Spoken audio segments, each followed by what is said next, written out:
მე მგონი გასული ვართ ეთერში და უნდა დავიწყოთ. დიახ. საღამოშვიდობის ძვირფასო მშობლებო, საღამოშვიდობის კოლეგებო და მსმენელებო. დღეს ისევ დაგიბრუნდით ჩვენი თემებით და ერთ-ერთი საინტერესო თემა გვაქვს. ეს არის ისეთი პრობლემები, ძირითადად დერმატოლოგიური პრობლემები, რაც ხშირად აწუხებს ჩვენ ბავშვებს და ამდენად გადავწყვიტეთ, რომ აი ამის სასაუბროდ შევიკრიბოთ დღეს. ამიტომ წარვადგენ ჩვენ სტუმარს, რომელიც უფრო ფართოდ გვესაუბრება ამ თემებზე. და რა თქმა უნდა, როგორც ვიქცევით ხოლმე, ესე იგი ჩაიწერება ეს ჩვენი ლაივი, თუ ვინმე ვერ ახერხებს ამ საღამოს შემოსვლას, მათთვის რა თქმა უნდა იქნება ეს შენახული. საერთოდ დამეთანხმებით, რომ კანის დაავადებები და მათი მკურნალობა და განსაკუთრებით ბავშვთა ასაკში სპეციალიზირებულ და განსაკუთრებულ ყურადღებას საჭიროებს ხოლმე. რადგან ეს კანის დაავადებები შეიძლება ისე სწრაფად განვითარდეს და ისეთი დელიკატური პრობლემაა, რომ იმიტომ რომ გრძნობიარია ბავშვის კანი და ყველაფერს ამას უფრო კარგად ჩვენი სტუმარი აგვიხსნის. გახლავთ ნათია თოდუა, თოდუას კლინიკის დერმატოვენეროლოგიური დეპარტამენტის ხელმძღვანელი. და ეხლა სიტყვას გადავსცე მას, პერიოდულად ნათია კითხვები შემოვა მშობლებისგან, გაგაჩერებთ ხოლმე თუ თქვენის ნებართვით და ჩავერთვები და მე ისევ გავაგრძელოთ ეს საინტერესო თემა. გისმენთ თუ შეიძლება მოგვიყევით რას გვეტყვით ამ საღამოს ამ 1 საათის განმავლობაში. საღამომშვიდობის ძალიან მიხარია თუ გამონახეთ, რომ არ მოგვიანებით გაეცნობით ჩვენს ვიდეოს, რადგან ვფიქრობ, რომ მსგავსი ტიპის კონსულტაციები თუნდაც ასეთი ფორმით რომ გავაცნოთ და გავუზიაროთ ერთმანეთს ძალიან საინტერესოა. ჩვენც თავად დედები ვბრძანდებით და ვსაუბრობთ ისეთ თემაზე, რაც ჩვენ შვილებს და გარშემო ძალიან ბევრს აწუხებს. მაქსიმალურად შევეცდები დღეს რომ გასაგებ ენაზე ვისაუბრო ყველაზე აქტუალურ დერმატოლოგიურ პრობლემებზე, რომლებიც აწუხებს ბავშვებსა თუ მოზარდებს და მაქსიმალურად დაგაკვალიანოთ თუ როგორ შეიძლება ჩვენი დახმარებით თუ რას მივაქციოთ ყურადღება ან რა ზომები ან რეკომენდაციები გავითვალისწინოთ, როგორ გავუმკლავდეთ ამ კანის მდგომარეობებს. დღეს ვფიქრობ, გამოვარჩიე რამდენიმე დერმატოლოგიური პრობლემა. ესენი არის ეგზემა, კანის სიმშრალე, ატოპიური დერმატიტი, რომელიც ჩვენ შვილებს თუ არ აწუხებს, აუცილებლად გაგებული გვექნება, იმიტომ რომ ძალიან ხშირად გვხვდება ბავშვებში განურჩევლად დასაკისა. ასევე ალოპეციის ტიპებს, ალოპეცია არის იგივე თმის ჩვენა, აკნე, რომელიც ძირითადად თინეიჯერობის ასაკიდან იჩენს ხოლმე თავს და ტრიხოცილომანია, დერმატილომანია, რომელიც თმის და კანის ასევე პრობლემებთან არის დაკავშირებული. ამას შემდეგ უფრო ფართოდ განვავრცობ, როცა ამ თემებზე დავიწყებ საუბარს. ძალიან საინტერესო იქნება ვიმედოვნებ და თუ შეკითხვები იქნება, მზად ვარ ყველა შეკითხვას უპასუხო. ამიტომ გამაჩერეთ ხოლმე ამ შემთხვევაში. დიახ, აი ეგრევე პირველი კითხვა, რაც ეხლა უცებ პირადად მომწერეს ეხავე ტელეფონზე, დერმატილომანია, როგორც კანის ქრონიკული ჩიჩქნა, ალბათ ამაზე გაამახვილებს ყურადღებასო. იმიტომ რომ ნათია თქვენ იცით, რომ ჩვენი ძირითადი მსმენელი განვითარების დარღვავის მქონე ბავშვების მშობლები არიან, დედები და მამები და ხშირად სამწუხაროდ ხდება ხოლმე ეს პრობლემა და განსაკუთრებულ ყურადღებას თუ მიგვაქცევინეთ, მადლობელი დაგრჩებით. მადლობა შეკითხვისთვის და დაინტერესებისთვის. დერმატილომანია, იგივე ტრიხოტილომანია. ტრიხოტილომანია ეხება თმას, დერმატილომანია ეხება კანს. როდესაც ხდება თუნდაც შფოთვის ფონზე, ტრიხოტილომანიის შემთხვევაში თმის გლეჯვა თვითონ ბავშვის მიერ ან ადამიანის მიერ, ხოლო დერმატილომანიას ასევე უწოდებენ ხოლმე ექსკორიაციულ აშლილობას, როდესაც პაციენტი თავად იზიანებს გადმეორებითი მოძრაობებით თავის კანს. დიახ, ეს არის მულტიფაქტორული, ზოგჯერ არ უნდა მას რომ ეს მოძრაობა გააკეთოს, თუმცა ვერ აკონტროლებს ყოველთვის. აი დაუოკებელი სურვილი აქვს ამის, რომ ამ შემთხვევაში დერმატილომანიაზე რახან შემოვიდა შეკითხვა, დერმატილომანიაზე ვისაუბრებ, რომ გაიზიანოს კანის კონკრეტული უბანი. ამ შემთხვევაში, რა თქმა უნდა, საჭირო არის როგორც პედიატრიული ასაკია, როგორც პედიატრის, ასევე დერმატოლოგის და ფსიქოლოგის ჩართულობა.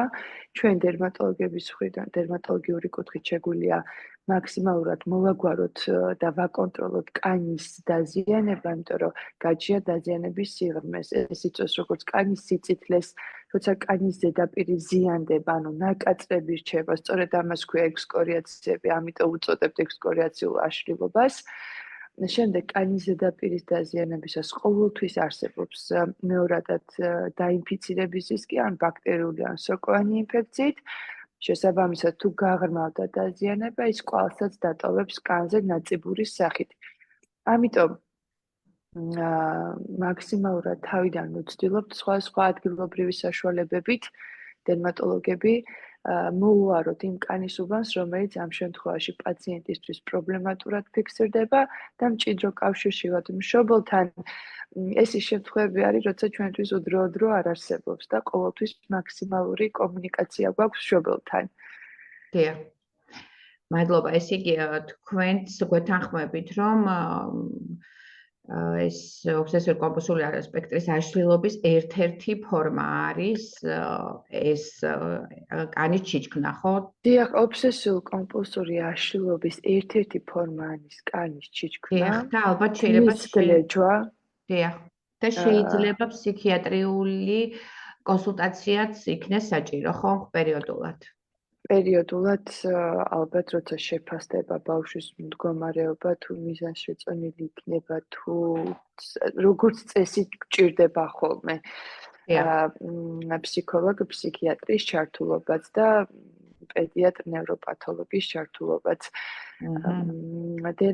დერმატილომანიას როგორც ვთქვით, კანის ჩიჩქნა, ტრიხოტილომანია ასევე ობსესიურ კომპულსური აშლილობის ნაირსახეობას მიეკუთვნება, ამ შემთხვევაში იყო თმის გლეჯვა ხდება. მაგრამ ეს შეიძლება ყოველთვის არ იყოს პრობლემატურს გულისხმობ, უფრო პრობლემატურია, როცა პაციენტი ვერ ეწინააღმდეგება ამ სურვილს, თორე ზოგჯერ არის ხოლმე ისეთი შემთხვევები, როცა პაციენტი ფორიაქობს, ვთქვათ, მნიშვნელოვანი გამოცდისთვის ემზადება, ან სანერვიულო აქვს მსგავსი და ამას აქვს დროებითი ხასიათი, რასაც თუ თვითონ გაანალიზებს, მალევე ერევა და უფრო მარტივად გამოსწორებადი არის ხოლმე. იგივე ობსესიურ კომპულსურ აშლილობა შეიძლება მივანიჭოთ ტუჩების კვნეტა, ფრჩხილების კვნეტა, თუმცა უკვე გააჩნია ფორმას და სირთულეს მდგომარეობისას, რაც ეს უფრო მარტივ ფორმებს მიეკუთვნება ამ დაავადების გამოვლინების. დიახ, აქვე ჩაგეკითხებით, ეს მეც მაინტერესებს. აი, როდესაც ფრჩხილების კვნეტა ხდება და ხშირად არის, იქვე არის მაცერაცია თითის ფალანგების და ამაზეც გვაქვს ხოლმე ესეთი შეკითხვები, რომ ეს უკვე მეორადი პრობლემაა გართულებული რამე ბაქტერიით, სოკოთი თუ ჯდება, ნუ აი ამ მავნეჩვევაში? თუ ძალიან ინდივიდუალურია ალბათ, ხო?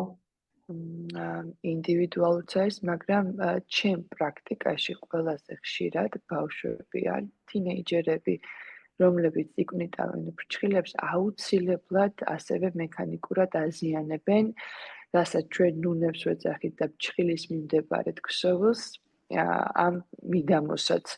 შესაბამისად, კანის შრება იწყებს აქერცვლას, აქერცვლადი კანი მათთვის გამაღიზიანებელია და მუდმივად ცდილობენ მექანიკური ქმედებით ეს აქეცვადი კანის მოიშორონ აჰა. ფრჩხილის გარშემო, შემდეგ ზიანდება კანის ფართობი და ჩდება ნახეთქები. არის ხოლმე შეშუპებაც კი კანი შეწითლებულია, შეშუპებულია და შეხებით მტკივნეული. და შემდეგ ხშირად რთულდება ბაქტერიული ინფექციით და როცა არის ბაქტერიული ინფექციით გართულება, გამოხატულია ტკივილი და ქერქი წარმოიქმნება უკვე ჭრილობაზე, იმიტომ რომ ფაქტიურად ჭრილობას ვიღებთ შედეგად.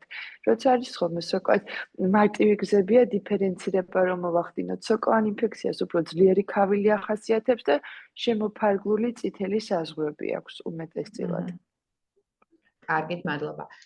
კარგით, ეხლა მე ცოტა ხან გავჩერდები, არ შეგეშლეთ და თქვენ გაყევით გეგმას, რაც გნებავდათ, რომ დღეს მოგვახსენოთ.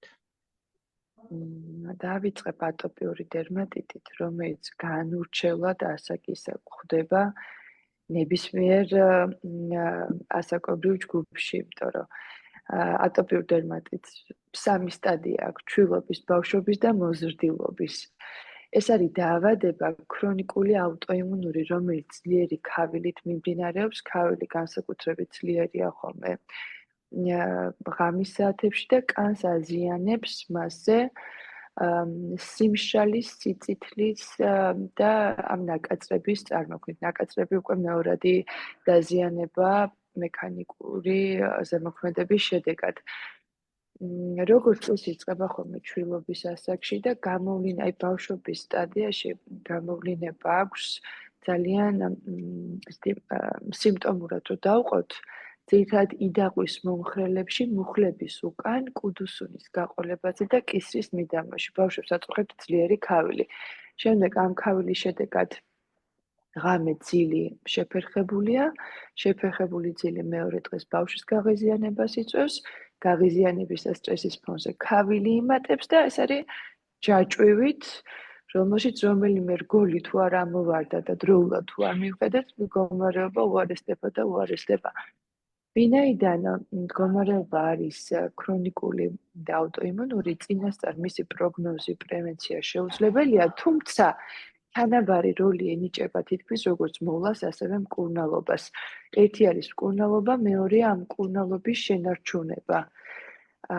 შესაბამისად, შესანარჩუნებლად ჩვენ ვიყენებთ დამატენიანებელ კრემებს, რათა კანის ბარიერული ფუნქცია, რაც არის კანის პირველი ფუნქცია, ეს გავაძლიეროთ. ამ დროს სწორედ ატოპიური დერმატიტის შემთხვევაში არის ხოლმე კანის ბარიერული პათოლოგია, ეს უკავშირდება ხოლმე ცილაფილაგრინს, ეს შეიძლება იყოს ხოლმე გენეტიკურადაც წინასწარ განწყობილი და რეალურად დამცველობითი ფუნქციის დაქვეითება არის ხოლმე კანი. ხშირად აინტერესებთ, რატო არის ასეთი მნიშვნელოვანი დამატენიანებელი კრემის გამოყენება ყოველდღიურად. სწორედ იმიტომ, რომ დამატენებელი ამ ბარიერს აძლიერებს კანისას და ხელს უშლის მის მარტივად გამოშრობას. ამ შემთხვევაში ასევე რეკომენდაციას მიეკუთვნება ხოლმე, რომ მუდმივად გამოვიყენოთ ბავშვის pH ნეიტრალური საპნები და არა ანტიბაქტერიული, რადგან ანტიბაქტერიული საპნები ყოველდღიურ გამოყენებაში მეტად აშრობს კანს და ისედაც გამომშრალ კანს კიდევ უფრო რთულად სამართავს ხდის. და ბავშვის საპონი არის ხოლმე, რომელიც კანის pH ბალანსს არ დაარღვევს, ძირითადი რეკომენდაცია, რასაც ჩვენ ურჩევთ ხოლმე მშობლებს, რომ გამოიყენონ.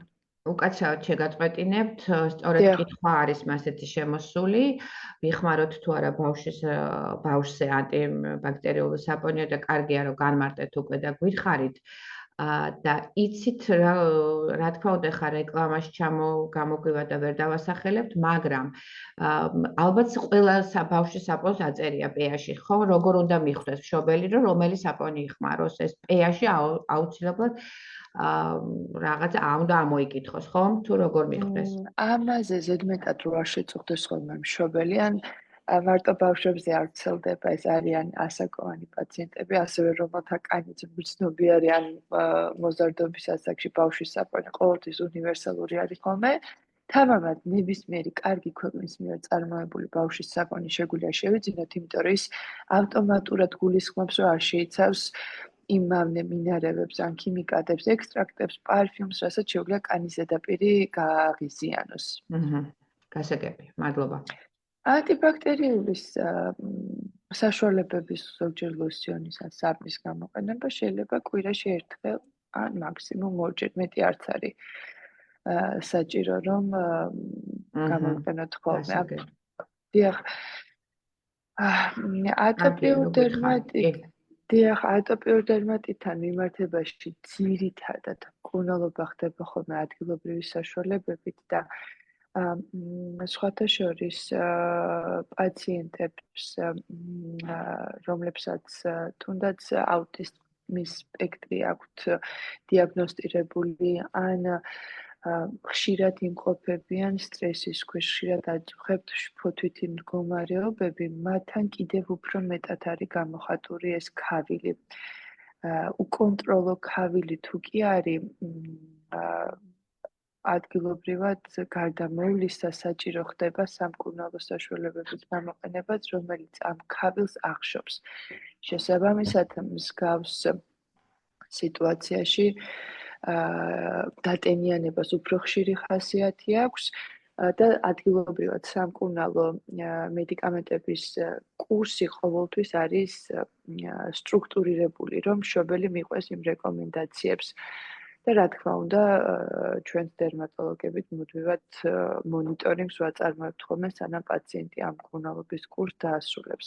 გამომდინარე იქიდან, რომ დაავადება არის ქრონიკული, მისი ბუნება არის არაპროგნოზირებადი, ამიტომ შესაძლო გამწვავებები უკავშირდება ხოლმე მწვავე ემოციურ სტრესს, უძილობას, რომელიც ორივე გაღიზიანებასთან არის დაკავშირებული ემოციურ. ასევე თუ კი თუნდაც ტანისამოსის ნაჭერი და სტრუქტურა არ მოეწონა, კანზე შეიძლება იყოს შალი, სინთეტიკა, ამიტომ ვურჩევთ ხოლმე, რომ ერთი ფენა ყოველთვის ბამბის მაისური იხმარონ და შემდეგ ზემოდან ჩაისვა ნებისმიერი სხვა მატერიის ტანისამოსი. ასევე რეკომენდებული არ არის საძინებლის ტემპერატურა, ოთახში ტემპერატურა იყოს მაღალი და ესეთი აპარატები არის humifiers უწოდებთ, რომელიც თავის ტაიმერთან ერთად გამოყოფს იმ რაოდენობა ტენს, რათა არ იყოს მშრალი ჰაერი თვითონ ოთახში. ეს ძირედი რეკომენდაციები, ასევე ხანგრძლივი და ცხელი შხაპი არ არის რეკომენდებული. პატარ-პატარა დეტალებია, თუმცა მათი გათვალისწინება საბოლოო ჯამში მკურნალობასთან ერთად ძალიან კარგ შედეგს იღებს ხოლმე. კარგით. აქვე ჩაგერთვებით. ხშირად მქონია აი ამ ბევრი წლის განმავლობაში პრაქტიკული შეხება, რომ ამ განვითარების დარღვევის მქონე ბავშვებს უფრო მეტად აქვს ალერგიული გამოვლინებები სამწუხაროდ. აი ძალიან ხშირად ხდება ფსორიაზი, ეგზემა, ეს დერმატიტები, ხო, ვიდრე ნეიროტიპიურ ბავშვებში. რამე ხომ არ იცით, რამე კვლევა, ან ხომ არა გაქვთ ამაზე რაღაც პასუხი, ან რითი აიხსნება, რომ ეს არის გენთან შეჭიდული, თუ რამე მექანიზმი არის, რატო ხდება უფრო პროცენტულად ასე. აი, ერთ გამკითხულობდი კიდე, რომ ეგზემა მაგალითად 64%-ით უფრო ხშირია აუტიზმის დროს, ვიდრე ტიპური განვითარების მქონე. თქო და ძალიან საინტერესო მონაცემია, ძალიან დიდი პროცენტია და ხომ არაფერს გვეტყვით ამის შესახებ. ზუსტი სტატისტიკური მონაცემები დერმატოლოგიური კუთხით მე არ მაქვს, თუმცა ბოლოს ინფორმაციას როცა გავეცანით ამასთან მიმართებაში, დედებს, რომლებსაც აწუხებთ ფსორიაზი ან ეგზემა, თქვათ, ითვლება, რომ აუტიზმის შემთხვევაშიც გამოვლინება მეტია. რეალურად დიაგნოზი განაპირობებს ამას, რადგან დედისგან მარტივად გენეტიკურად მარტივად გადაეცემათ, შესაბამისად მსგავსი პაციენტები მარტივად აღმოჩნდებიან ხელსაყრელ პირობებში, რომ ეს დაავადება გამომჟღავნდეს, იმიტომ რომ 95% პაციენტების ფსორიაზის გამომჟღავნებას უკავშირებენ ემოციურ სტრესს. შესაბამისად, ანუ ეს ნეიროგანვითარებითი პრობლემა, როდესაც არის, პირდაპირ ცალსახად შეიძლება კანზეც აისახოს, ხო სწორია? დიახ, პირდაპირ კავშირში არის ხოლმე უმეტესწილად. ან მსგავსი ბავშვები, ვის მშობლებსაც პირველი რიგის სანათესაო კავშირი ვისთანაც აკავშირებთ, ასე რომ ვთქვათ, რა თქმა უნდა, ბევრად უფრო მაღალია მათთან დაავადების გამოვლინების რისკი, ვიდრე ბებიის ან ბაბუის შემთხვევაში. კარგი. და აქვე ალბათ საინტერესოა, თქვენ ალბათ აპირებთ, მაგრამ რო განუმარტოთ მშობლებს, ფსორიაზსა და თქვათ სხვა მძიმედ მიმდინარე კარის პრობლემებს შორის განსხვავება და რა არის ეს პირველი ნიშანი, როდესაც აი სასწრაფოდ საჭირო არის რომ მოხვდეს ბავშვი დერმატოლოგთან. ეგზემა, ფსორიაზი რაღაცა კლინიკური პირველი გამოვლინება, თუ ცოტა ძნელია და გვიან ჩდება ეს ყველაფერი. მე ვეცდები ეგზემის და ფსორიაზის შემთხვევაში სტანდარტულ შემთხვევებს რაც შეეხება, ლოკაციების და კლინიკური გამოვლინების მიხედვით, აი ვიზუალით, როგორ შევაფასოთ, თქვა მდგომარეობა, რა თქმა უნდა, ჯობს რომ როცა კანის გაღიზიანება ხდება, ქავილი და პრობლემის გამოვლინება პირველი მივიყვანოთ ექიმთან და მან შეაფასოს, თუმცა ზოგჯერ არის რაღაც როცა ჩდება კანზე, გონია რომ გაივლის. და გვიჭირს ხოლმე და დროული რეაგირება. ორივე ეგზემა და ფსორიაზი არის კანის ქრონიკული აუტოიმუნური დაავადება. თუმცა ეგზემისგან განსხვავებით, ეგზემის დიდ ოჯახში ერთიანდება ატოპიურ დერმატიტიც, ამიტომ ეგზემად მოვიხსენიებ. ფსორიაზმა როგორც წესი ძლიერი ქავილი არ იცის. ეგზემის შემთხვევაში თუ გამონაყარი და დაზიანება, ესეთი ბრტყელი დაზიანება აქვს, კანის სიბრტყეზეა ამ დროს დაზიანება ეგზემის დროს, ვლინდება იდაყვის გამშრალ, აი ვიდეოშიც გაჩვენებთ, იდაყვების გამშრალ ზედაპირებზე და მუხლის უკან. ფსორიაზის შემთხვევაში ეს არის საპირისპიროდ. დაზიანება იწყება ძალიან ხშირად იდაყვის მომხრელ ზედაპირებში და მუხლებზე. ეს დაზიანება არ არის ბრტყელი, არის კანის ზედაპირს ამოცდენილი და დაფარული არის ძალიან თვალსაჩინო თეთრი ქერცლით, რაც არ ახასიათებს ეგზემას. ეგზემის დროს კი კანი შეიძლება აიქერცლოთ, მაგრამ ქერცლი არ ვლინდება. შესაბამისად, ამ ორი დაავადების დიფერენცირება, ესე სტანდარტულად რომ მივუდგეთ და მათი ნაირსახეობა არ განვიხილოთ, ძირითადად ხდება ამ ნიშნებით, აი მარტივად რომ იყოს აღსაქმელი.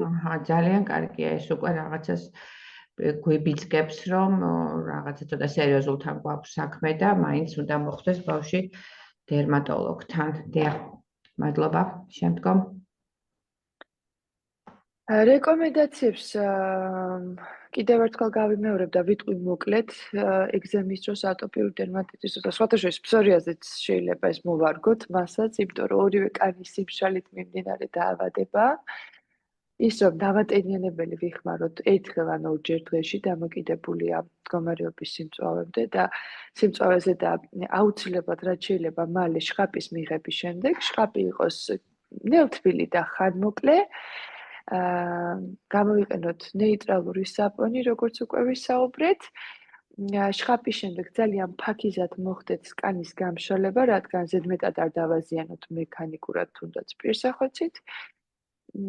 არ ეხებოდეს შალი ან სინთეტიკა პირდაპირ კანს, ჯერ ბამბა, შემდეგ სხვა მატერია და საძინებელ ოთახში ტემპერატურა არ აღემატებოდეს 19-20 გრადუსს და ასევე ტენიანობის გასაცდელად ვიხმაროთ ეს ჩვენი ჰიუმიფაიერები, რომელიც ტენს ინარჩუნებს ოთახის გარემოში. და ეს ნათია რას გვეტყვით, რომ ეს არის ქრონიკული ამბავი, თუ შეიძლება იყოს როგორც მწვავე და ჩაცხრეს, თუ უკვე ეს უკვე სამწუხაროდ განაჩენია, რომ გამეორდება რაღაცა პერიოდების მიხედვით.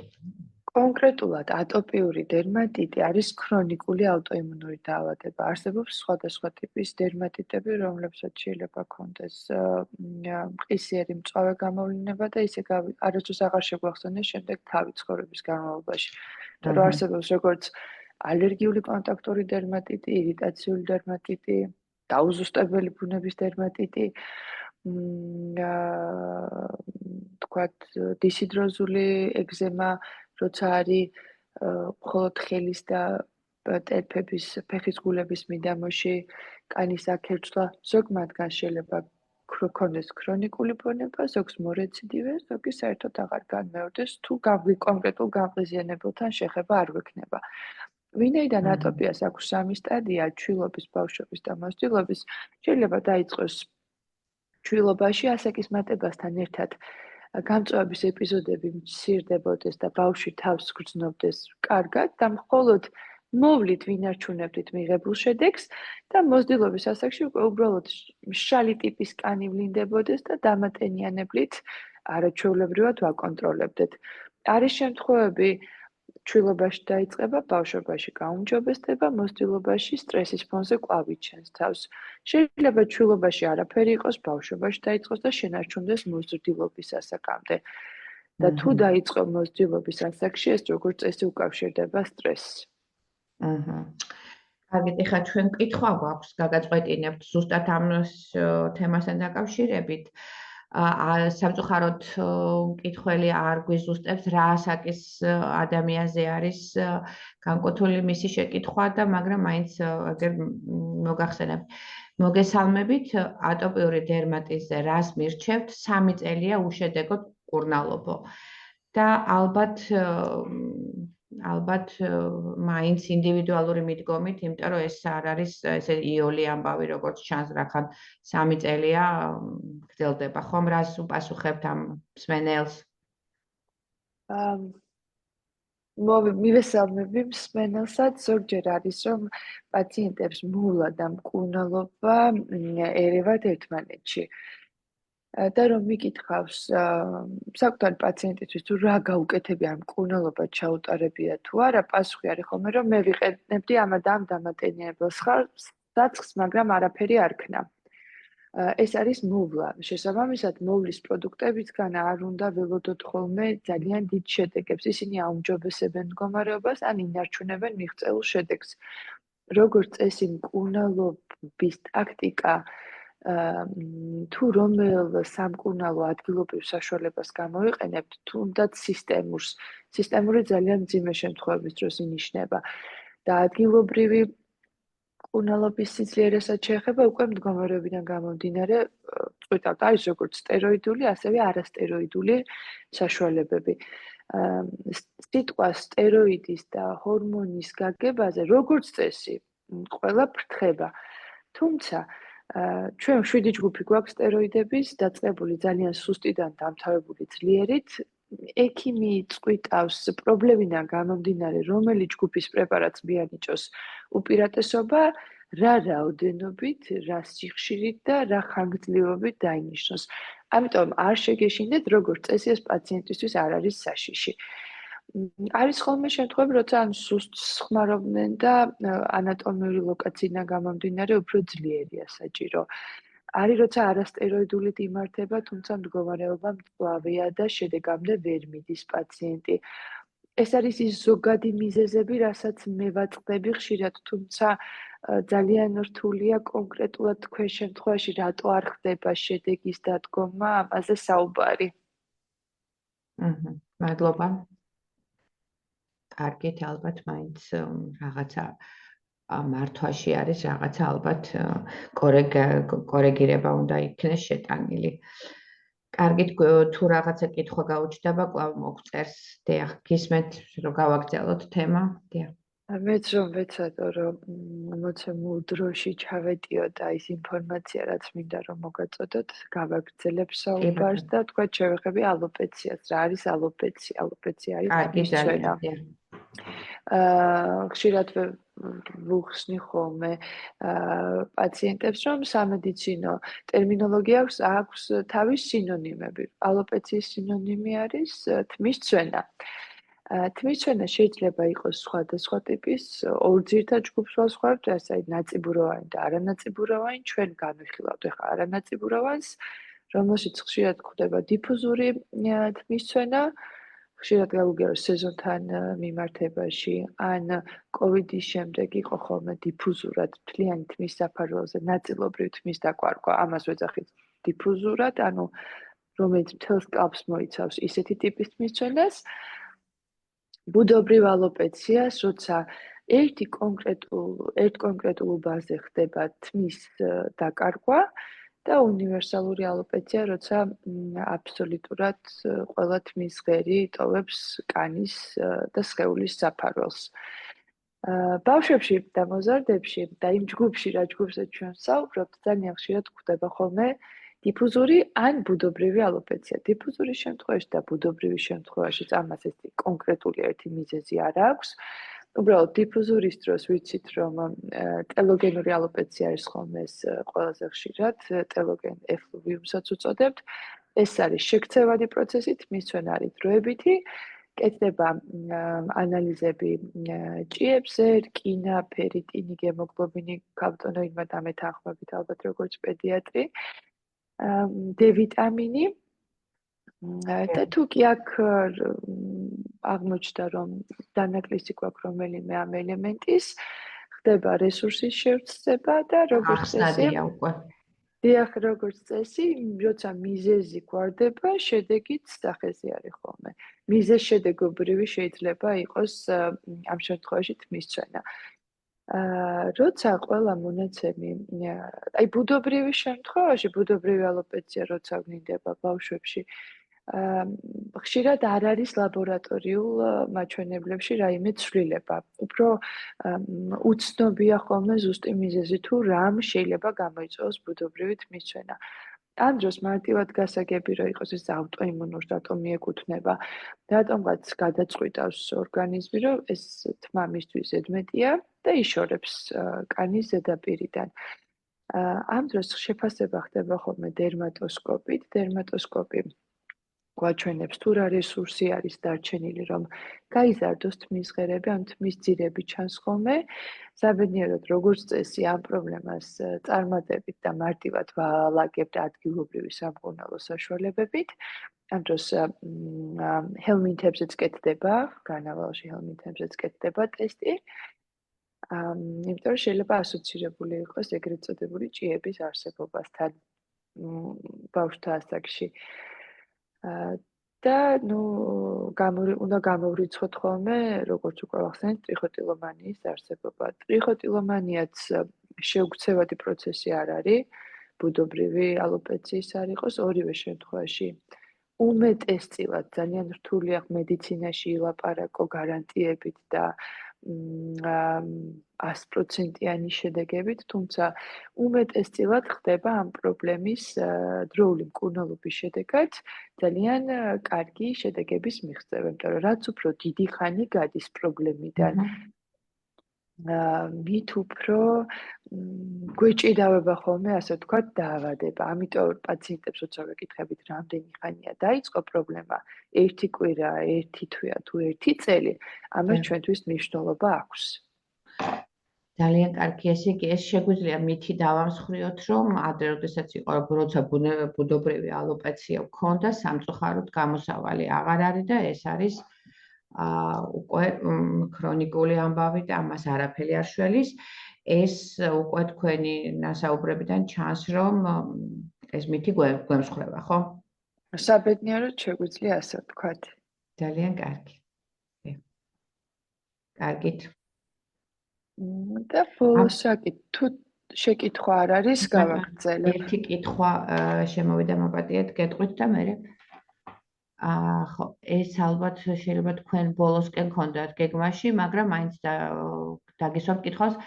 დამატენიანებელი როგორ უნდა შევარჩიოთ? ალბათ, ხო, ბავშვთა ასაკში გულისხმება. როგორ უნდა შევარჩიოთ? ხო.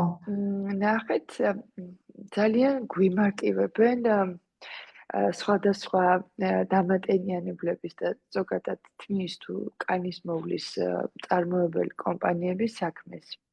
დღესდღეობით ატოპიური დერმატიტისკენ მიდრეკილი ხაზი აქვს ყველა ბრენდს გამოყოფილი. ამიტომ მე ყოველთვის უპირატესობას ვანიჭებ, რომ ის რო არ დავასახელო კონკრეტული ძალიან ბევრი არის კარგი პროდუქტი, რომელსაც ვიყენებთ ატოპიური დერმატიტის ან მშრალი კანის შემთხვევაში. თუმცა რეკლამაში რო არ გამოვიდეს, გირჩევთ რომ იყოს ევროპული. ფრანგული ძირითადად მე ფრანგულ პროდუქტები, ამერიკული პროდუქტები ძალიან კარგები შემოვიდა ჩვენთან.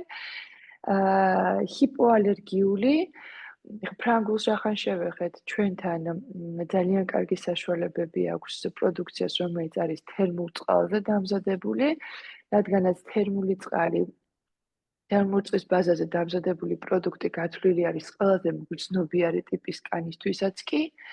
და ნახეთ, დამატენიანებელ საშუალებებში შეიძლება შეგვდეს წარწერა, რომ ეს არის რძე, დამატენიანებელი რძე, moisturizing milk, დამატენიანებელი ლოსიონი, დამატენიანებელი კრემი და ბალმი. ყველა მათგანი თქვათ ემსახურება დატენიანებას. ჩვენ როგორ უნდა შევარჩიოთ თუ რომელი მათგანი გჭირდება, რძე, ლოსიონი, კრემი თუ ბალმი.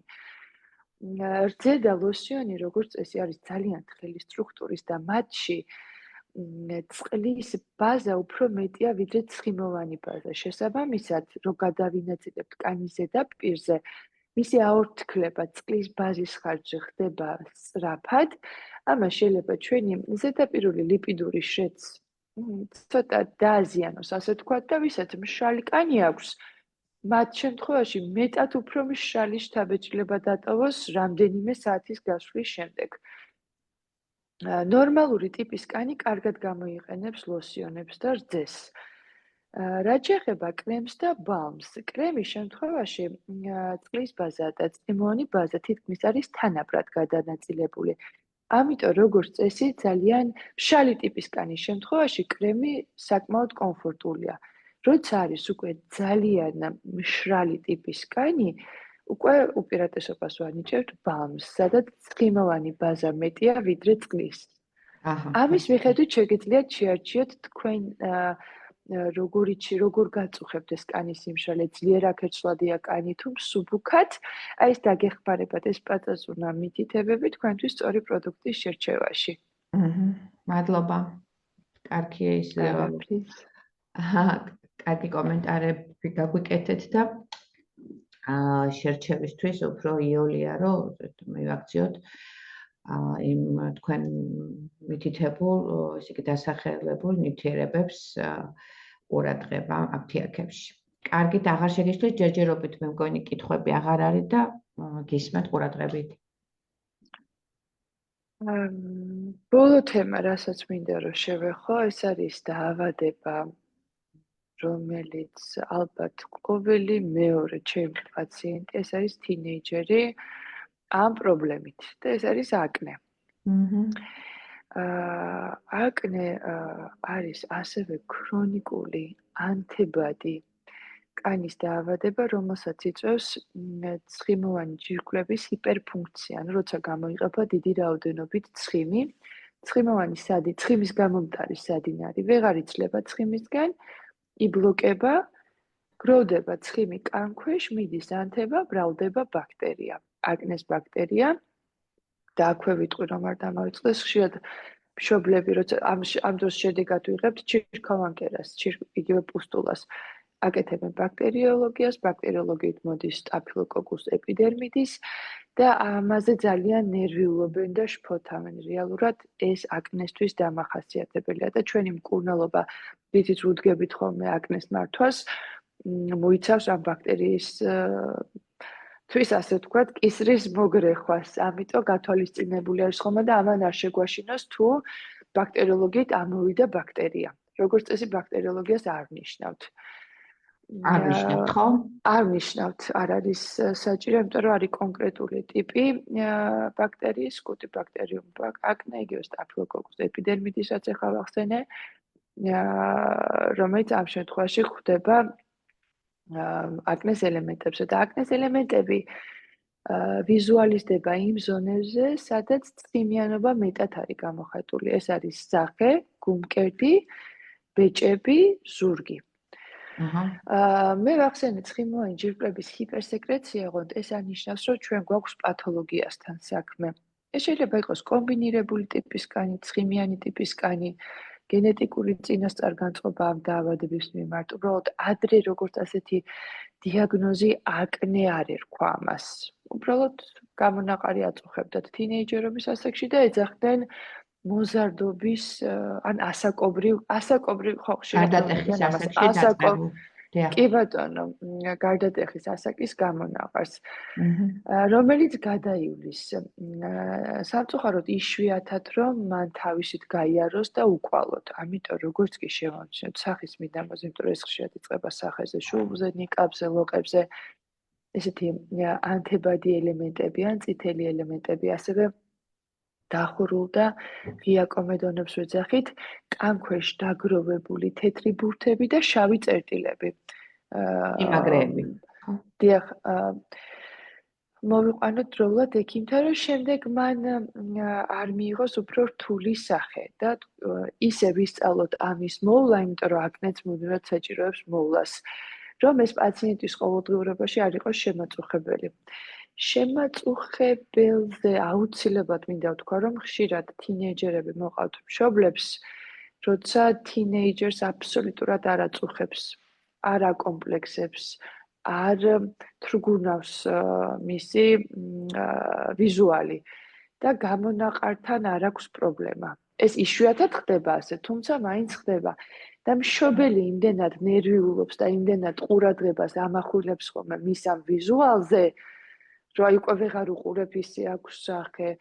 ძალიან ითრგუნებიან ამ დროს ბავშვები, არც მკურნალობა უნდათ, არც ექიმთან უნდათ მოსვლა. საერთოდ არ უნდათ ამ თემაზე საუბარი, რომ მათ სახეზე რაიმე ტიპის პრობლემა აქვს. ამიტომ ზოგჯერ ხუმრობითაც ვეკითხებთ, რომ მშობელს აწუხებს თუ თქვენ შეგაწუხათ. მაქსიმალურად ვეცადოთ, რომ მათ არ გავუმახვილოთ ამაზე მკურნალობა. უბრალოდ იმდენად ადამიანის ბუნება ჯიუტდება ხოლმე, რომ ის ჩვენ დანიშნულებას არ შეასრულებს. ჩვენ დავწერთ, მაგრამ წავა სახლში და დანიშნულებას არ გაითვალისწინებს. ეს იშვიათ შემთხვევებში, ხშირ შემთხვევებში მათ ისეთ რგუნავთ ეს გამონაყარი, რომ ბანკეტზე არ მიდიოდა ჩემ პაციენტი, ლექციებზე არ დადიან, სკოლაში აღარ მიდიან. თუმცა მაქსიმალურად ვცდილობთ გადავცეთ ის მუხტი და ის განსამად, რომ ეს აკნე არ არის განაჩენი, აკნე მორჩენადია, მორჩენადი არა, უფრო მართვადი. იმიტომ რომ არ არსებობს ერთი უნივერსალური მედიკამენტი დავლიე ან რამეწავისი всё გაქრა აღარ მექნება, თუმცა მოთვინებით, ნებისყოფით და დროსთან ერთად აუცილებლად მართავთ ამას ისე რომ ხშირად ვხუმრობთ, რომ მე და თქვენ ვიცით მარტო რომ მას სახეზე გამონაყარი აწუხებდა. და ჩვენც ექიმე მე ვსაუბრობ ალბათ ყველა ექიმის ხმით და ყველა დერმატოლოგის, იმიტომ რომ ვიცი ჩემი კოლეგების განწყობაც თქვენ ბავშვებთან იმართებაში პირველი გულშემატკივრები ასეთ პაციენტებს ჩვენ ვყავართ, რა თქმა უნდა, საახლობლო წრის მერე და როგორც მათ უნდათ, ისე გვინდა ჩვენ რომ მივიღოთ საუკეთესო შედეგები და მათი ყოველდღიურობა ბევრად უფრო ხალისიანი გახდეს. მკურნალობაზეც აუცილებლად ორი სიტყვით ვიტყვი, იმიტომ რომ ერთი აქაც მკურნალობა, მეორეა მოვლა. მკურნალობა ხდება ძირითადად ადგილობრივად, სისტემური მკურნალობა მოიცავს ხოლმე სისტემური იზოტრეტინოინს, რაც საკმაოდ მძიმე მედიკამენტია და ამ მედიკამენტს უნდა გქონდეს ჩვენება, რომ დაინიშნოს, იმიტომ რომ ბევრი გვერდითი ეფექტები აქვს. სისტემური ანტიბიოტიკოთერაპია, რაც წყდება იმის მიხედვით, თუ რამდენად ჩირქოვანი კერები ჭარბობს ანთებად კერებს და ძირითადად ადგილობრივი მკურნალობა, რომელიც მოიცავს ასევე ადგილობრივ ანტიბიოტიკს, სხვა მჟავას და ბენზილ პეროქსიდს, რომელიც ლოგიკურად იმას, რასაც იწვევს ცხიმიანობა, ჩვენი მკურნალობით ვცდილობთ, რომ გამოვაშოთ. რაც შეეხება მოვლას, პირველი რეკომენდაცია არის ხოლმე, რომ არ იხმარონ მსუყე ტექსტურის მქონე კრემები, რადგანაც ისედაც ცხიმიანობისგან დაბლოკილ ფორებს კიდევ უფრო მსუყე კრემი საერთოდ ბლოკავს და ამ დროს ახშობს. ამ შემთხვევაში ხდება ხოლმე მდგომარეობის გაუარესება და გამწვავება. ჩვენ ვცდილობთ, რომ მაქსიმალურად ისეთი ზედმეტი მოვლაც არ იღებს ხოლმე კარგ შედეგს, ამიტომ ელემენტარული საფეხურებით კანის გაწმენდა ან დაბანა, დატენიანება, მზისგან დაცვა, აი ეს სამი ძირითადი ეტაპი არის ხოლმე და სამკურნალო ნივთიერებებს ძირითადად დაბანის შემდეგ დამატენიანებლის წასვლამდე იყენებენ. და ეს ეხლა მე რუტინაში ჯდება. დიახ. გაუკაცრავ. შეგიშალ. ეს იგი ხანდახან არის ხოლმე რომ აი მშობელი გეტყვის და თქვენც ბევრჯერ მოგისმენიათ და მეც რომ აი როდესაც მზის აბაზანებს იღებს ბავშვი, მისი შვილი. დიახ. რაღაც იმ პერიოდში უფრო უკეთესად აქვს გამონაყარი. და ეხლა თქვენ ახსენეთ რომ მზისგან მაინც დაცვა უნდა და ეს ორი ხო არ ეწინააღმდეგება ერთმანეთს, რომელია უფრო მართალი. ეს მართლა ხდება რომ ზე მართლაშველი ის დროებით მაინც ამაკნეს თუ დროებითია ეს ამბავი. ძალიან საინტერესო შეკითხვა. მზესთან მიმართებაში ევიდენსი არ გვაქვს, ანუ მზეს არ ენიჭება აკნეს მკურნალობაში რამე გადამწყვეტი მნიშვნელობა, რული არ აქვს. თქვათ, რასაც ვერ ვიტყოდით ფსორიაზის შემთხვევაში. ფსორიაზის შემთხვევაში დილის მზე და ზღვა არის ძალიან კარგი. აკნეს შემთხვევაში არანაირი მნიშვნელობა არ აქვს. ნახეთ, არის რახან ცხიმიანობა გვაძლევს ხოლმე აკნეს გამონაყარს, ზოგჯერ მზე აშრობს. მზე რომ აშრობს, პაციენტი ჩვებას გრძნობს, იმიტომ რომ გამონაყარი ლაგდება, ხმება და ბევრად უფრო ნაკლებად შესამჩნევია ხოლმე, მაგრამ არიან პაციენტები, ვისაც ოფლიანობა უფრო ჭარბად აქვთ, თუნდაც სახის მიდამოში ან ზურგის მიდამოზე და ამ შემთხვევაში გამონაყარი მწვავდება. მზისგან დამცავ საშუალებებს ამ შემთხვევაში ვახსენებ, იმიტომ რომ გარდა იმისა, რომ მზის მავლეზე გავლენა, რაც არის თქვათ, კანის დამწობის კუთხით შევამციროთ, მეორე არის ის, რომ ზოგადად აი ეს დამწობა, რაც იცის ხოლმე კანზე მზემ, აკნეს შემთხვევაშიც არ არის მიზანშეწონილი რომ მოხდეს და ამ შემთხვევაში ამ შემთხვევაში მზისგან დამცავით ძალიან ფრთხილად უნდა შევარჩიოთ და ამ შემთხვევაში რეკომენდაციას ვაძლევთ, რომ მზისგან დამცავს ეწეროს ფლუიდი, იმიტომ რომ ფლუიდი ავტომატურად ნიშნავს, რომ ძალიან თხელი სტრუქტურის არის, შესაბამისად ფორების დახშობას ზედმეტად აღარ მოახდენს მსგავსი პროდუქტი.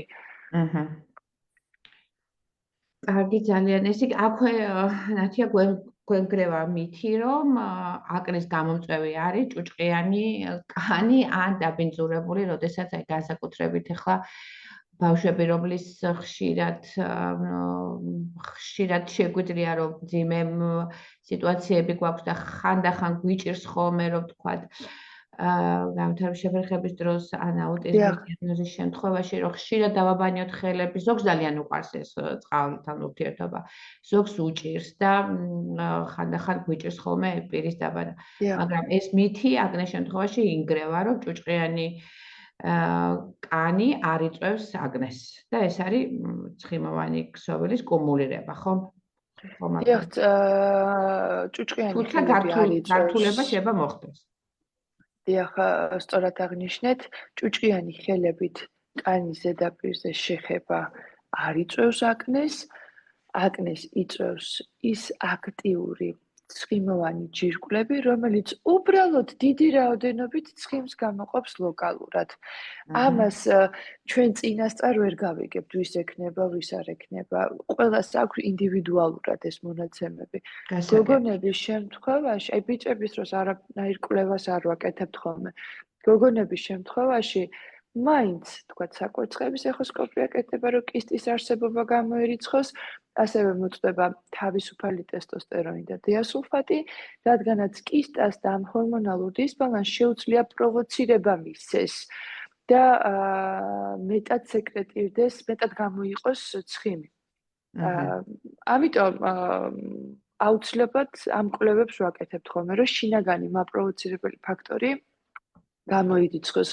ბიჭების შემთხვევაში მსგავსი კვლევები არ კეთდება, იმიტომ რომ ბიჭებისთვის ტესტოსტერონი არის ფიზიოლოგიური ჰორმონი, შესაბამისად მისი მატება ტესტოსტერონის პირდაპირ კავშირშია და პირდაპირ პროპორციულად იწვევს ცხიმიანობის მატებას და გამწვავების ეპიზოდები შეიძლება უკავშირდებოდეს ხოლმე ამ კონკრეტული ჰორმონის ზრდას.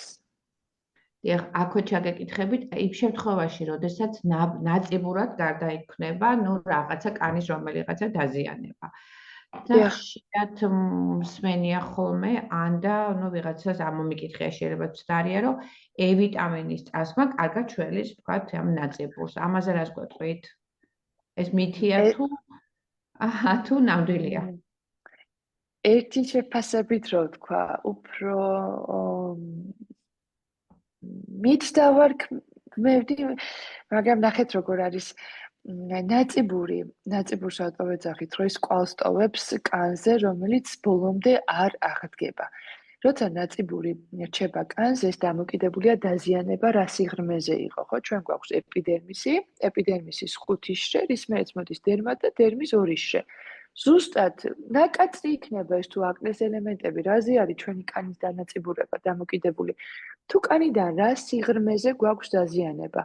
როგორც წესი, როცა კანზე აღინიშნება დაზიანება და ეს დაზიანების ანთებადი და აქტიური პერიოდი სრულდება, კანზე ჩდება ანთების შემდგომი ჰიპერპიგმენტაცია. ჰიპერპიგმენტაცია არის მუქი ფერი, რომელიც შეიძლება იყოს მოყავისფრო, მოვარდისფრო ან მოწითალო. დამოუკიდებლად უკვე დაავადების კვალი, მარტივად რომ ვთქვათ. შემდეგ ჰიპერპიგმენტაციას ეტყობა ხოლმე თან ახლავს თუ არა მცირედი ჩანაჭდევი, იმიტომ რომ როგორც ეს ნაწიბური ჩანაჭდევის სახით იცის ხოლმე. E ვიტამინის შემცველი და სილიკონის შემცველი პროდუქტები ეხმარება, რომ კანი დატენიანდეს და კანის რესურსი გამოყენებულ იქნას, რომ კანის აღდგენა მოხდეს მარტივად და სწრაფად. თორე თუ ის ღრმადავი დაზიანებული, როგორც ასეთი ნაწიბურს არანაირი საცხის გამოყენება აღარ გამოასწორებს. ამ დროს რეკომენდაცია არის ხოლმე უფრო ესთეტიური მედიცინის კუთხით მიმართული, ან ლაზერული აბლაცია, ან ქიმიური პილინგები, რომლის დროსაც ხდება კანის ზედა შრეების დაწვა, ამ კანის ზედა შრეების აფრცქნა, ასე რომ ვთქვათ, პილინგი და ამის ხარჯზე ხდება კანის განახლება, შესაბამისად ძველს ცვლის ახალი ქსოვილი და სიგლუვე მეტი აქვს კანს და ვიზუალი მცირდება ნაწიბურისა. კარგით, მადლობა. მეგობრებო, მე მგონი კითხვები აღარ არის და ერთ საკითხზე ნათიათ გვეყურადღებას მივაქცევინებ ჩვენს ძვირფასმშობლებს, თუმცა ეს ბავშვთა ასახს არ ეხება, მაგრამ მაინც რომ მოგცეთ რჩევა, მელანომის გამოსარიცხავად, რას მივაქციოთ ყურადღება, ბავშვთა ასაკში, რას გაუფრთხილდეთ, ყველა ვიცით, რომ ხალი არის საშიში და ხალის მაგვარი კიდე რა წარმონაქმნს უნდა მივაქციოთ ყურადღება და როდის უნდა იქნას მიმართვიანობა ეს რო აუხსნათ ჩვენ მშობლებს და ალბათ ამით ჩვენი დროც ამოიწურება. პირველ რიგში მშობლებს დავამშვიდებდი იმით, რომ ბავშვთა ასაკში ფაქტიურად მელანომა არ გვხვდება. როგორც წესი, როცა შევამოწმოთ, დერმატოსკოპით ხდება ნებისმიერი წარმონაქმნის დათვალიერება, დერმატოსკოპული ფოტო ინახება ხოლმე და ზოგადად დერმატოსკოპით როცა მოწდება წარმონაქმნი, შეგვიძლია მივცეთ 3 ტიპის შეფასება, ეს არის კეთილთვისებიანი, ავთვისებიანი და საეჭვო. საეჭვო შემთხვევაში პაციენტებს ვიბარებთ 3 ან 6 თვეში ერთხელ, კეთილთვისებიანი შემთხვევაში უბრალოდ რიგით ვიზიტზე 2 წლის შემდეგ, ან მითითებებს ვაძლევთ, რომ თუ შეამჩნია პაციენტმა, რომ ფორმა შეიცვალა, კონტურები, ფერი, მაშინ რომ მოგმართოთ. ეს არის კიდე რაღაცა. აი მეჭეჭი შემთხვევაში ეგ ეწოდებული მეჭეჭი, რომელიც ვირუსულია, აქაც შეიძლება ვირუსული მეჭეჭი არასდროს არაფერში არ გარდაიქმნება. მაგის არ შეგვეშინოთ მშობლები. დიახ. ვირუსული მეჭეჭი, რომელიც გვხვდება ბავშვებში ძირითადად ხელის და ფეხის გულებზე და თითებზე, თითის ზედაპირზე ან ბალიშის მიდამოში, არასდროს არაფერში არ გარდაიქმნება. მისი ავთვისებიანობის არ შეგვეშინდეს. რაც შეეხება მელანომას, მელანომაც ბავშვებში ფაქტიურად არ გვხვდება, აი ფაქტიურად არ გვხვდება. ერთადერთი ბავშვთა და მოზარდთა ასაკში შეიძლება შეგვხვდეს ასეთი არის შპიცნევუსი. შპიცნევუსი, ნევუსი სამედიცინო ენაზე ხალია. შპიცს აქვს უფრო არასტანდარტული შესახედაობა ვიდრე ჩვეულებრივ ხალხს. შპიცნებულში არის ხოლმე ძირითადად მუქი ფერის და ვარსკვლავურ მტვერს ეძახიან ხოლმე, ესე ქართულად რო თარგმნო, რომ ეს ხივურად გაფანტული მრგვალი წარმონაქმნი. აი ბოლოში თითქოს მზესავით სხივები აქვს, ეს წვეტებად მთავრდება ხოლმე. შპიცნებულში არ არის საშიში ბავშვებში, უბრალოდ follow-ups ვაკეთებთ და რაღაც ეტაპზე ექსციზია შეიძლება დაიგეგმოს, თუ წარმონაქმნი მიდრეკილია ზრდისკენ. ზოგჯერ ესე გარშემო, ხალის გარშემო პატარა მუქი ჩანართები, ბურთები ვლინდება ხოლმე, რაც იმას მეგვანიშნებს, რომ ხალი შეიძლება იყოს მზარდი, მაგრამ შპიცნებულსაც ახასიათებს ეს სიმრგვალეები. როგორც წესი ბავშვობაში გაჩერებული ან დაბადებიდან არსებული ხალი ბავშვთან ერთად იზრდება ზომაში, იმიტომ რომ კანის საფაროლიც იზრდება, შესაბამისად წარმონაქმნიც იზრდება. მაგრამ მშობელმა არ უნდა ინერიულოს, თუ ეს წარმონაქმნი არის სწორკონტუროვანი, მრგვალი, აქვს სიმეტრიული ფორმა, არის ჰომოგენური, ანუ ერთნაირი ფერის და არ არის აჭრელებული.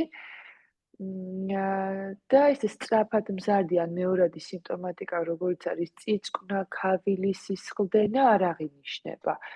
მაგრამ ეხლა უმეტესწილად მშობლები, რომლებიც როგორც კი აფორიაქტებიან ამ საკითხზე, მაშინ მოყავთ და ჩვენ დერმატოსკოპულად ვათვალიერებთ.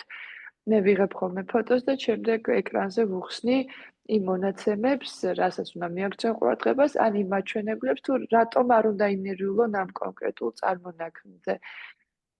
მაგრამ ხო აი ბავშვთა ასაკში ნაკლებად რომ რაიმე ტიპის ავთვისებიანი წარმონაქმნი გამოვლინდეს. ამიტომ შეგვიძლია ძირითად შემთხვევაში ვიყოთ 7-ად. 7-ად ვიყოთ. კარგით, მე მგონი ერთი კიდევ ნახავ, მე მგონი ჩვენი კითხვები ამოიწურა და დროც იწურება. დიახ, მეტი კითხვა აღარა გვაქვს. ძალიან დიდ მადლობას მოგახსენებთ, ნათია, მე ვფიქრობ და მეთანხმება ყველა, რომ ძალიან საინტერესო იყო ეს საკითხები, რაც თქვენ გააშუქეთ და მე მგონი ამომწურავად მოხდა ეს ყველაფრის გაანალიზება და გაშუქება. თუ რამე კითხვა შემოვიდა თქვენის ნებართვით, გვაქვს თქვენი კოორდინატები და მოგმართავთ და ვიცი რომ არ დაგზარდებით და პასუხს ესა დაგვიბრუნებთ. ამჟამად ძალიან დიდ მადლობას მოგახსენებთ, სასიამოვნო საღამოს გისურვებთ ყველას და გემშვიდობებით, ძვირფასო მშობლებო და მსმენელებო. ძალიან დიდი მადლობა თქვენ დღევანდელი გადაცემისთვის. დიდი იმედი მაქვს, რომ საინტერესო თემები იყო თქვენთვის. მიხარია თუ ამ თემებთან მიმართებაში ჩემი წვლილი შევიტანებ, რომ მშობლებს მეტ ინფორმაცია გაეგოთ, რა თქმა უნდა, არ დაგზარდებით და თუ კი შეკითხვები ექნებათ მშობლებს ან ვინც ვერ მოახერხა ლაივში ჩართვა, შემდგომ გაუჩნდებათ კითხვები. გქონდეთ ჩემი იმედი, რითი ჩემია ყოველთვის თქვენს გვერდით ვიქნები. დიდი მადლობა, ასეც ხდება ხოლმე. მადლობა ყველას, მადლობა ჩვენ ორგანიზატორს მაგ ჯორჯიას, რომელიც გვაძლევს საშუალებას, რომ ესეთი კარგი საკითხები იქნეს გაშუქებული ამ პლატფორმიდან. კარგად მზადდებოდეთ.